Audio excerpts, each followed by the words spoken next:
In this video, we will cover the importance of homing your machine and why it should be done every single time the machine is turned on.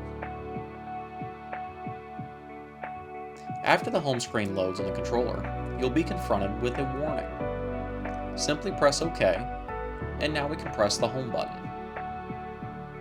The Z-axis will raise up first, just in case we're inside of a workpiece, so that we don't break a tool. Then followed by the X and Y axes. This machine has a designated home position of the front left-hand corner.